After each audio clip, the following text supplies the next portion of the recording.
салом алайкум мардум. Ин аст субҳи Германия. Имрӯз 16 октябр соат 8:30.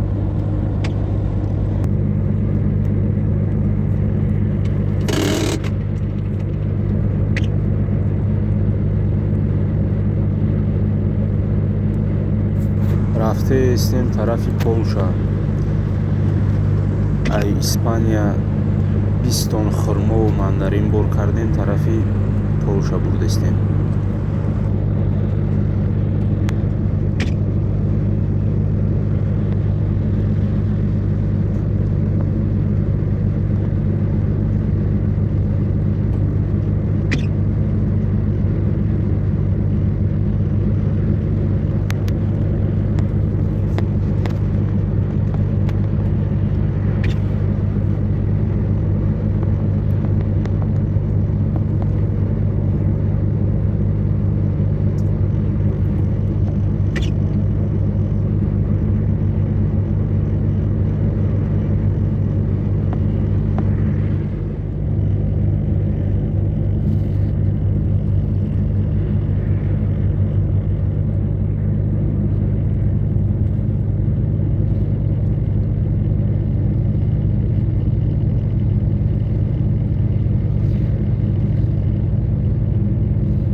Красивая, да?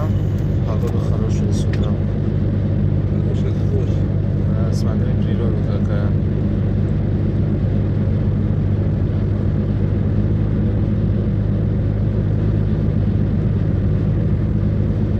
У них типа это деревня, да, какая? Да. Ну видишь, какие поля ровненькие, все. Да. Как будто бы под уровень эта трава, да, припокошена.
Город, да, какой-то походу.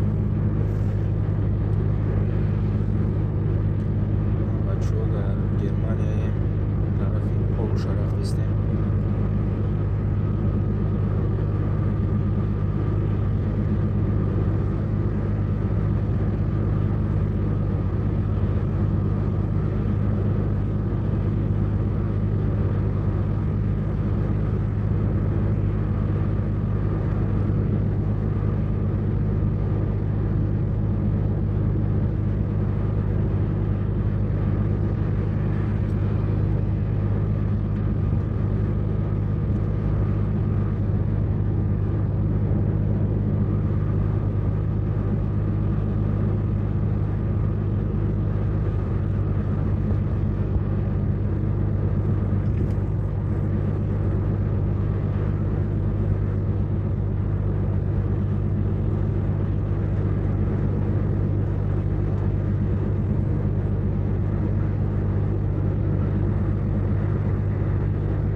на ровном месте, все